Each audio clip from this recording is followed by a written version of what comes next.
Just 2 years ago, a lineup like this would have been impossible to imagine. Now the Middle East is seeing a dramatic realignment, upending a decades-old status quo. Egypt, Bahrain, Morocco, the UAE and Israel held a rare summit in southern Israel with the US taking part. This meeting is the first of its kind, but not the last.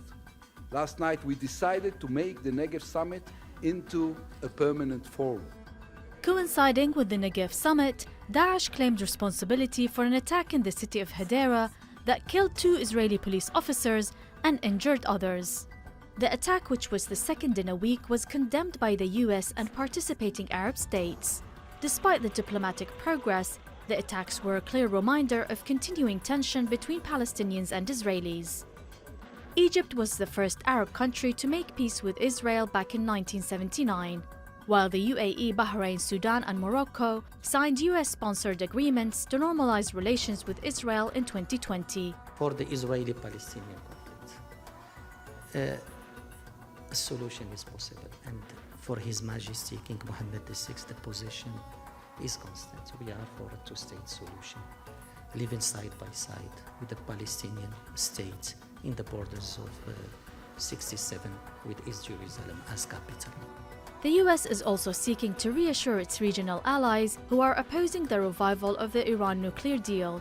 US Secretary of State Antony Blinken said that restoring the 2015 deal was the best way to rein in Iran's nuclear program.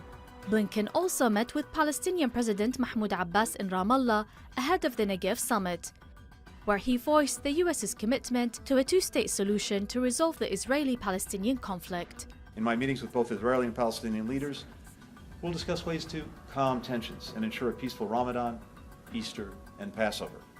That's the message that Yair and King Abdel of Jordan sent jointly after their recent meeting.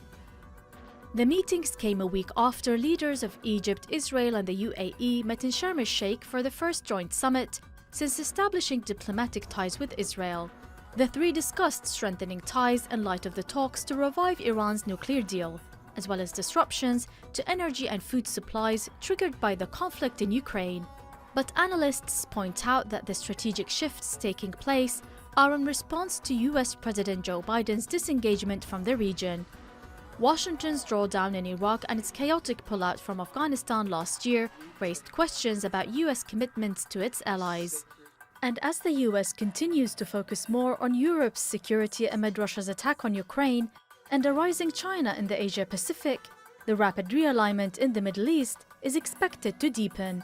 Hadya Al Alawi, Straight Talk.